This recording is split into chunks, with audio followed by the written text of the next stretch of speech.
So hello students and welcome to physics asylum. Last turn में हम लोगों ने स्टार्ट किया था इलेक्ट्रोस्टैटिक्स, और इलेक्ट्रोस्टैटिक्स में हम लोगों ने बात करी थी चार्जेस के बारे में, that what are the charges, what are the basic properties of the charges. ठीक है, चार्ज की यूनिट क्या होती है, सिंबल क्या होता है, प्रिंसिपल ऑफ क्वांटाइजेशन, कंजर्वेशन, ये सारी चीज़ें हम लोगों ने डिस्कस करी थी। आज के टर्न में हम लोग एक बहुत इंपॉर्टेंट कॉन्सेप्ट को डिस्कस करने जा रहे हैं, और वो है कि चार्ज का जो बेसिक नेचर मैंने आपको बताया था कि अगर लाइक चार्जेस होंगे तो वो एक दूसरे को रिपेल करेंगे, और unlike charges they will attract each other. ठीक है, यानी कि opposite charges attract and charges of same nature they repel each other. तो मैंने आपको ये बताया था कि ये जो रेपेलिंग या अट्रैक्शन है एक्चुअली ये फोर्स है। ओके, तो आज हम लोग इस फोर्स के बारे में पढ़ने जा रहे हैं कि ये फोर्स का मैग्नीट्यूड क्या होता है, ये फोर्स कैसे निकाली जाती है, क्या मेथोडोलॉजी है। आज हम लोग इस चीज़ को देखेंगे। तो चलिए स्टार्ट करते हैं आज की क्लास। ठीक है,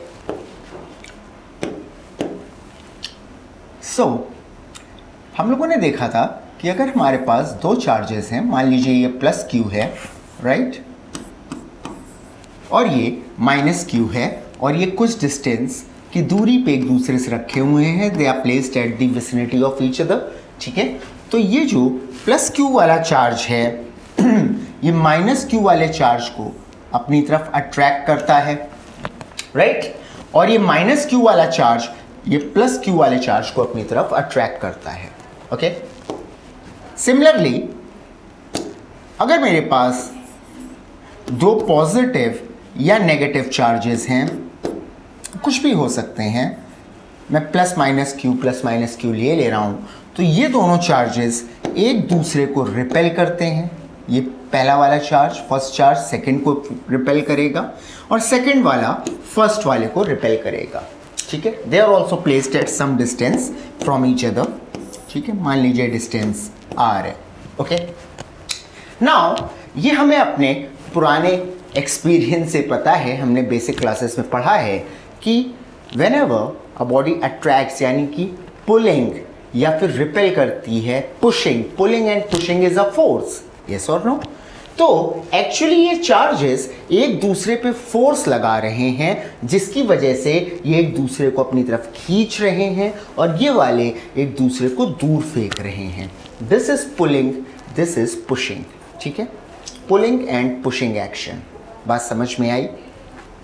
अब ये चीज़ कैसे पता चली क्या कि इसका फोर्स का मैग्नीट्यूड क्या होगा, इस फोर्स की वैल्यू क्या होगी? तो यहाँ पे रोल आता है कूलम का। ओके, और यहाँ से हम लोग पढ़ेंगे कूलम्स लॉ, कि कैसे हम डिटरमाइन करें कि दो चार्जेस एक दूसरे को कितनी फोर्स के साथ अट्रैक्ट कर रहे हैं या कितनी फोर्स के साथ रिपेल कर रहे हैं। पहली चीज, ये जो फोर्स है, दिस अट्रैक्टिव और रेपेलिंग फोर्स, ये कौन सी फोर्स है? This is known as electrostatic force. Okay, this is electrostatic force. So they are attracting or repelling each other with electrostatic force. Okay? इस केस में ये इलेक्ट्रोस्टैटिक फोर्स ऑफ अट्रैक्शन है, इस case में ये इलेक्ट्रोस्टैटिक फोर्स ऑफ रिपल्शन है। ठीक है, नाउ इस इलेक्ट्रोस्टैटिक फोर्स का मैग्नीट्यूड दिया कूलम ने। अब देखते हैं क्या होता है मैग्नीट्यूड इसका, और क्या है ये लॉ जिसको हम लोग कूलम्स लॉ कहते हैं। ओके, सो अब हमारी हेडिंग होगी Coulomb's law.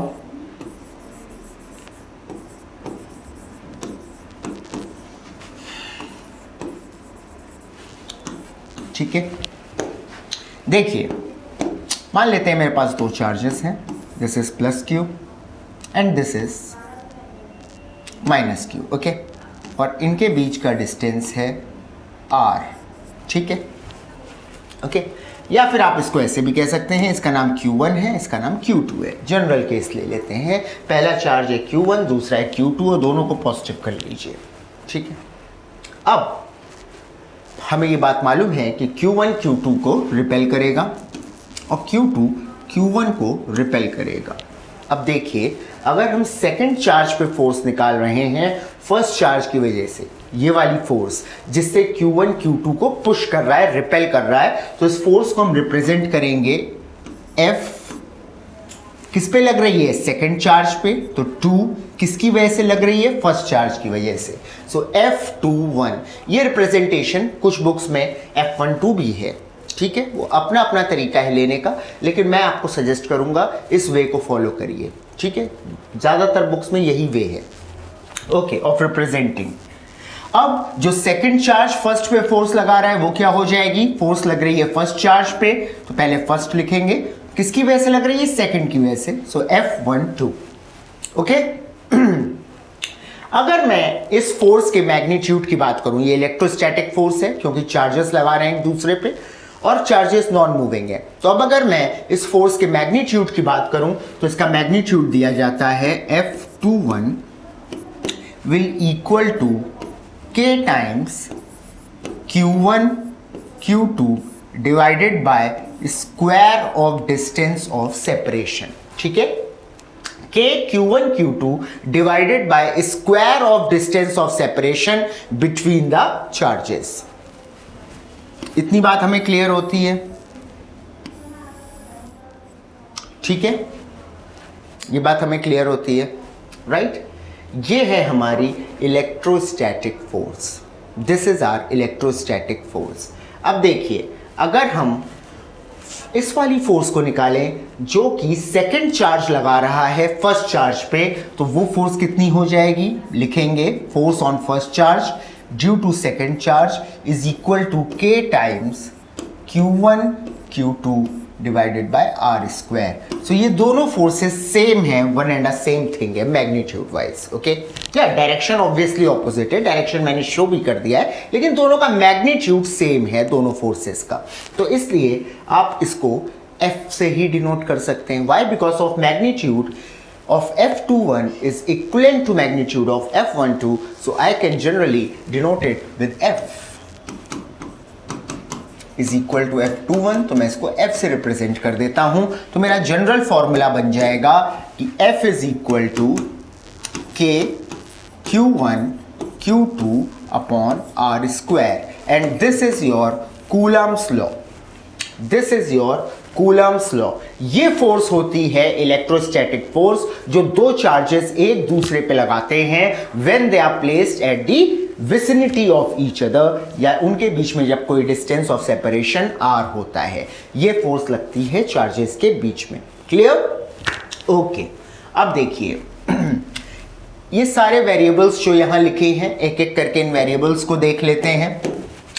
Q1 and Q2, what are Q1 and Q2? Q1 and Q2 are the charges, yes or no?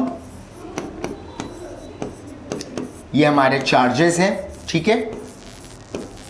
R क्या है? R is the distance of separation between the charges,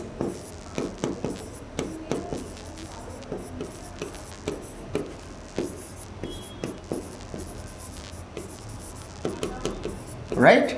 R is the distance of separation between the charges. What is K? K आपका constant होता है, ठीक है। क्या होता है ये कांस्टेंट? ये हम लोग बाद में डिस्कस करेंगे, डिटेल में डिस्कस करेंगे। अभी मान लीजिए एक कांस्टेंट होता है और ये कांस्टेंट जो है ये नेचर ऑफ द मीडियम पे डिपेंड करता है। ये constant K it depends on the nature of the medium, ठीक है।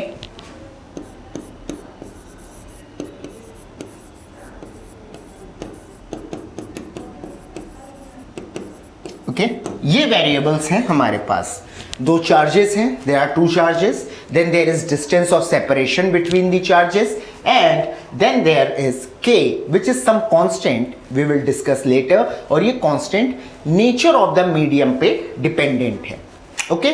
और ये force कौन सी force है? This is electrostatic force, you can write it as Fe, F electrostatic, okay? This is the magnitude of your electrostatic force that charges exert on each other when they are placed in vicinity of each other, ठीक है। और ये law Coulomb's ने दिया था, इसलिए इस force को हम लोग कोलंबियन फोर्स भी बोलते हैं, ओके। कुछ जगहों पे कुछ बुक्स में कोलंबियन फोर्स मेंशन कर देता है, one and the same thing. Electrostatic force, coulombian force, one and the same thing, ठीक है। ये बात क्लियर होती है? ओके, चलिए अब इस फोर्स को हम लोग एनालाइज करते हैं कि एक्चुअली ये फोर्स होती क्या है। ठीक है। सो हमारा एक्सप्रेशन आया है F electrostatic is equal to K times Q1 Q2 upon R square. ठीक है। अब यहां से जो हमारे नोटवर्दी पॉइंट्स हैं वो ये हैं। पॉइंट नंबर 1 कि जो हमारी F इलेक्ट्रोस्टैटिक है it is directly proportional to magnitude of charges. Charge जितने ज्यादा मैग्नीट्यूड के होंगे आपकी इलेक्ट्रोस्टैटिक फोर्स जो उनके बीच में लगेगी वो भी उतनी ही ज्यादा होगी। Okay. F electrostatic is directly proportional to the magnitude of the charges. Charges का मैग्नीट्यूड जितना ज्यादा होगा, जितनी ज्यादा वैल्यू होगी चार्जेस की, इलेक्ट्रोस्टैटिक फोर्स भी उतनी ही ज्यादा होगी। Okay. Second is F electrostatic is inversely proportional to square of the distance of separation between the charges। ये जो इलेक्ट्रोस्टैटिक फोर्स है ये इन दो चार्जेस के बीच के डिस्टेंस ऑफ सेपरेशन के इन्वर्सली प्रोपोर्शनल है। यानी कि जितना ज्यादा आपका डिस्टेंस होगा चार्जेस के बीच में F इलेक्ट्रोस्टैटिक उतनी कम होगी। इनवर्सली प्रोपोर्शनल है। So if your R will increase your force will decrease. Inverse relation है। और अगर आपका R डिक्रीज करेगा, जितना कम डिस्टेंस होगा आपकी फोर्स का मैग्नीट्यूड उतना ही ज्यादा इंक्रीज कर जाएगा। F electrostatic will be that high. Okay. Third is that this force is dependent on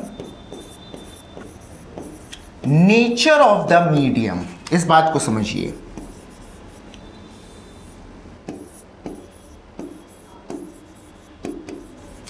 this force is dependent on nature of medium. क्या मतलब हुआ इसका? इसका मतलब हुआ कि ये फोर्स डिपेंड करती है कि आपने चार्जेस कौन से मीडियम में रखे हैं। आपने चार्जेस एयर में रखे हैं, ठीक है, आपने चार्जेस पानी में रखे हैं, आप वाटर में, आपने चार्जेस किसी ऑयल में रखे हैं, किस मीडियम में आपने चार्जेस रखे हैं और फिर आप उनके बीच में इलेक्ट्रोस्टैटिक फोर्स कैलकुलेट कर रहे हैं। तो ये फोर्स मीडियम पे भी डिपेंड करती है, नेचर ऑफ द मीडियम। और ये बात हमें कहां से पता चलती है? Look at this K। ये जो हमारा कांस्टेंट K है ये मीडियम डिपेंडेंट कांस्टेंट है। ओके।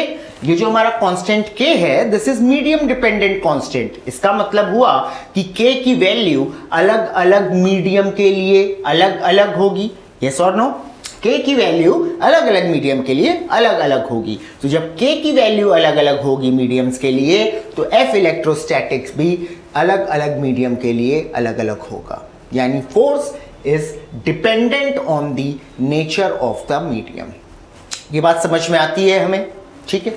इस K को हम लोग एक्सप्लोर करेंगे। इसकी वैल्यू वैक्यूम के लिए 1/4 पाई एप्सिलॉन नॉट होती है, जनरली 1/4 पाई एप्सिलॉन होती है ना। Permeability of free space epsilon not, permeability क्या होती हैं सारी चीज़ें ये हम लोग देखेंगे। Right. Permittivity of free space, permittivity, ये सारी बातें हम लोग देखेंगे। ठीक है। सो इसको हम लोग लेटर डिस्कशन के लिए रखते हैं। अभी हम लोग जरा पहले फोर्स और इसके नेचर को समझ लेते हैं कि कैसे ऑपरेट करता है। ठीक है। अब देखिए, सो F is dependent on nature of medium. Okay. चलिए अब जरा इस पॉइंट को देखिए। मैं लिख लेता हूं अलग से, बाकी पॉइंट्स मैं इरेज कर देता हूं।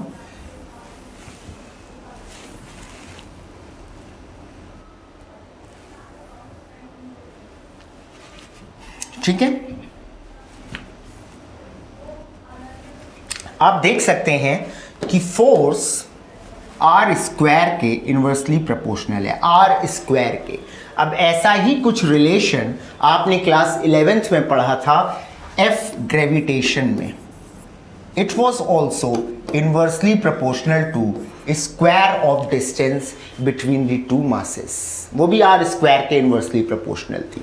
ऐसी फोर्सेस जो स्क्वायर ऑफ डिस्टेंस के इनवर्सली प्रोपोर्शनल होती हैं, राइट, हम लोग कहते हैं कि these forces follow the law of, और ये अबाइडेड हैं इनवर्स स्क्वायर लॉ के। This is inverse square law. ठीक है, जहां पे फोर्सेस इनवर्सली प्रोपोर्शनल होती हैं square of distance of separation के, ठीक है। ऐसी फोर्सेस इनवर्स स्क्वायर लॉ को फॉलो करती हैं। एग्जांपल है एफ इलेक्ट्रोस्टैटिक हो गई, एफ ग्रेविटेशन हो गई। इसमें भी हम लोग क्वेश्चंस करेंगे, ठीक है, आगे क्लासेस में, कि कैसे ग्रेविटेशन और इलेक्ट्रोस्टैटिक डिफरेंट हैं या उनके बीच में सिमिलैरिटी क्या है। तो सिमिलैरिटी तो आपने देख लिया, दोनों इनवर्स स्क्वायर लॉ को फॉलो करते हैं, ठीक है। इतनी बात समझ में आ गई, क्लियर है? ओके।